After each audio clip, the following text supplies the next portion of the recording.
ಶ್ರೀ ವಿಶ್ವಾವಸುನಾಮ ಸಂವತ್ಸರ ದಕ್ಷಿಣಾಯಣ ಹೇಮಂತ ಋತು ಮಾರ್ಗಶಿರ ಮಾಸ ಶುಕ್ಲ ಪಕ್ಷವಾಗಿದೆ. ಈ ದಿವಸ ಶನಿವಾರವಾಗಿರತಕ್ಕಂಥದ್ದು.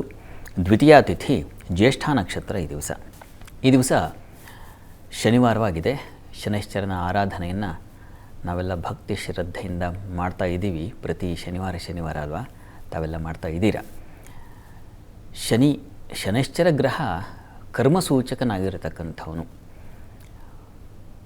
ಹೀಗಾಗಿ ನಾವು ಏನು ಪಾಪಕರ್ಮ ಮಾಡಲಿ, ಪುಣ್ಯಕರ್ಮ ಮಾಡಲಿ, ಅಥವಾ ಇನ್ನೊಬ್ಬರ ಒತ್ತಡಕ್ಕೆ ನಾವು ಮಾಡಿದಂಥ ಯಾವುದೋ ಕಾರ್ಯಗಳು, ಇವುಗಳೆಲ್ಲ ವಿಭಾಗಗೊಳ್ತಾ ಹೋಗುತ್ತೆ. ಇದು ಈ ವಿಭಾಗದಲ್ಲಿ ಬರುತ್ತೆ, ಇದು ಈ ವಿಭಾಗದಲ್ಲಿ, ಹೀಗೆ ಇದನ್ನೆಲ್ಲ ಶನೈಶ್ಚರ ತಂದು ಕೊಡ್ತಾನೆ ನಮಗೆ. ಅವನ ದಶಾಭುಕ್ತಿ. ವಸ್ತುತಃ ಎಲ್ಲ ಗ್ರಹಗಳಿಗೂ ಅದರದ್ದೇ ಆದ ಒಂದು ವೈಶಿಷ್ಟ್ಯ ಇರುತ್ತೆ.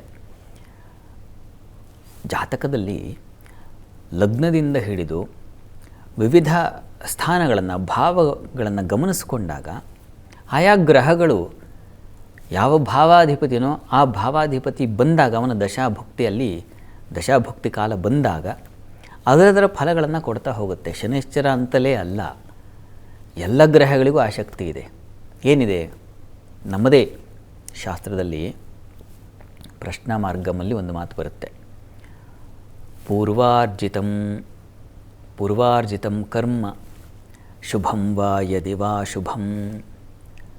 ಪೂರ್ವಾರ್ಜಿತ ಕರ್ಮ ಅಂತಕ್ಕಂಥದ್ದು ಶುಭಂ ವಾ ಅಶುಭಂ, ಶುಭವೇ ಆಗಲಿ ಅಶುಭವೇ ಆಗಲಿ, ತಸ್ಯ ಪಂಕ್ತಿಂ ಗ್ರಹಾ ಸರ್ವೇ.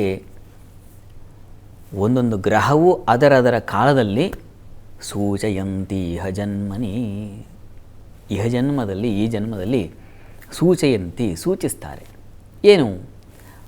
ಪೂರ್ವಜನ್ಮದ ಕರ್ಮಗಳು ನಾವೇನು ಮಾಡ್ಕೊಂಬಂದಿದ್ದೀವೋ ಅದನ್ನು ಸಂಚಿತವಾಗಿರ್ತಕ್ಕಂಥದ್ದು, ಕೂಡಿಟ್ಕೊಂಡಿರ್ತಕ್ಕಂಥ ಯಾವ ಫಲ ಇದೆ ಅದು ಈ ಜನ್ಮದಲ್ಲಿ ತಸ್ಯ ಪಂಕ್ತಿಂ ಗ್ರಹ ಸರ್ವೇ ಸೂಚಯಂತಿ ಇಹ ಜನ್ಮನಿ. ಆಯಾ ಗ್ರಹಗಳು ಅವ ದಶಾಭುಕ್ತಿ ಕಾಲಗಳಲ್ಲಿ ಆ ಫಲವನ್ನು ಸೂಚಿಸ್ತಾರೆ ಅಂತ.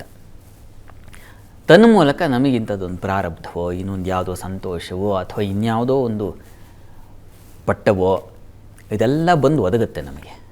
ನಾವು ಅಂದ್ಕೋತೀವಿ, ಅಯ್ಯೋ ಪ್ರಾರಬ್ಧವಶಾತ್ ಬಂದುಬಿಟ್ಟಿದೆ, ಇದು ಗ್ರಹಚಾರ, ಏನಪ್ಪ ಮಾಡೋದು ಇದಕ್ಕೆ ಅಂತ.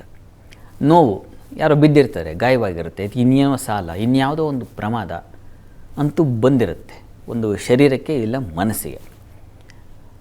ಆವಾಗ ನಮಗೇನು ಅನಿಸುತ್ತೆ, ಪಾಪ ಎಲ್ಲ ಅದಕ್ಕೂ ಶನೈಶ್ಚರ ದೂಡ್ಬಿಡ್ತೀವಿ. ಶನೈಶ್ಚರ ಕಾರಣದಿಂದಾಗಿ 7.5 ನಡೀತಾ ಇದೆ, ಈ ಕಾರಣದಿಂದ ಈ ಥರ ಮನಸ್ಸಿರುತ್ತೆ. 7.5 ಇದ್ದರಷ್ಟೇ ಪಾಪ ಶನೈಶ್ಚರನ ಬೈಕೋಬೇಕಾಗಿಲ್ಲ. 7.5 ಇದ್ದವ್ರು ತುಂಬ ಚೆನ್ನಾಗಿರೋರು ಇದ್ದಾರೆ.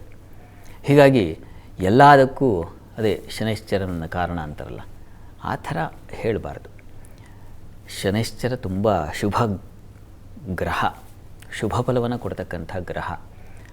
ಅವನು ಅಕಸ್ಮಾತ್ ನೀಚ ಸ್ಥಾನದಲ್ಲೋ ದುಸ್ಥಾನದಲ್ಲೋ ಇದ್ದು ಅವನ ದಶಾಕಾಲದಲ್ಲಿ ಸೂಚಿಸ್ತಾನೆ. ಪಾಪ ಏನು ಮಾಡೋದು, ಕಳ್ಕೋಬೇಕಲ್ರಿ ನಾವು. ಅವಶ್ಯಮನುಭೋಕ್ತವ್ಯಂ ಗತಂ ಜನ್ಮ ಶುಭಾಶುಭಂ ಅಂತ ಮಾತಿದೆ. ಅವಶ್ಯವಾಗಿ ಬಂದೇ ಬರುತ್ತೆ, ಹೋಗಲೇಬೇಕು. ಎಷ್ಟೇ ರಾಜಪಟ್ಟದಲ್ಲಿದ್ದರೂ ರೋಗ ಬರದೇ ಇರುತ್ತಾ? MBBS ಓದ್ಕೊಂಡಿರ್ತಾನಪ್ಪ ಡಾಕ್ಟ್ರು, MD ಮಾಡಿರ್ತಾರೆ, MS ಮಾಡಿರ್ತಾರೆ, ಇನ್ನೂ ಏನೇನೋ ಶಸ್ತ್ರಚಿಕಿತ್ಸೆ, ಎಲ್ಲದರಲ್ಲೂ ಪರಿಣಿತಿಯಾಗಿರ್ತಕ್ಕಂಥ ದಿ ಬೆಸ್ಟ್ ಡಾಕ್ಟರ್ ಅಂತ ಕನ್ಸಿಡರ್ ಮಾಡ್ತಿರಲ್ಲ ನೀವೆಲ್ಲ. ಆ ಡಾಕ್ಟ್ರಿಗೆ ಹೋಗಿ ಕೇಳಿ, ಅವ್ರಿಗೂ ತಲೆನೋವು ಬರುತ್ತೆ ರೀ, ಅವ್ರಿಗೂ ಕಣ್ಣು ಇರುತ್ತೆ, ಅವ್ರಿಗೂ ಉದರ ಬಾಧೆ, ಇನ್ನೇನೋ ಸಮಸ್ಯೆ ಇದ್ದೇ ಇರುತ್ತೆ. ಓದಿದ್ದೀನಿ ನಾನು ಡಾಕ್ಟ್ರ್ ಅಂದ್ಮದ್ದು ಕಾಯಿಲೆ ಬರದೇ ಇರುತ್ತೆ ಅಂದರೆ ಬರುತ್ತೆ. ಏನು ಮಾಡೋದು? ಅದಕ್ಕೆ ಮಾತ್ರೆ ತೊಗೋಬೇಕು. ಡಾಕ್ಟ್ರು ಮಾಡೋದು ಅದನ್ನೇ. ತಲೆನೋವು ಬಂದಿದೆಯಪ್ಪ, ಮಾತ್ರೆ ತೊಗೋತೀನಿ ಈಗ ನಾನು, ಸರಿ ಹೋಗುತ್ತೆ. ಹಾಗೆ ಯಾವುದೋ ಒಂದು ಬಂದಿರುತ್ತೆ ಪಾಪ ಗ್ರಹಚಾರ ವಶಾತ್. ಗ್ರಹಾರಾಧನೆ ಮಾಡಿ, ಶನಿವಾರ ಪ್ರತಿ ಶನಿವಾರ ಶನೈಶ್ಚರ ಮಂದಿರಕ್ಕೆ ಹೋಗಿ ಬನ್ನಿ. ಶನೈಶ್ಚರನ ಪ್ರಾರ್ಥನೆ, ಅವನಿಗೆ ತೈಲಾಭಿಷೇಕ ಮಾಡಿಸಿದ್ರೆ ತುಂಬ ಶ್ರೇಷ್ಠವಾದ ಫಲ ಕೊಡ್ತಾನೆ. ಹೀಗಾಗಿ ಈ ಶನಿವಾರ ದಿವಸ ನೀವು ಶನೈಶ್ಚರ ಮಂದಿರಕ್ಕೆ ಹೋಗಿ ತೈಲ ದಾನ ಮಾಡಿ, ತುಂಬ ವಿಶೇಷವಾದ ಫಲ ಸಿಗುತ್ತೆ.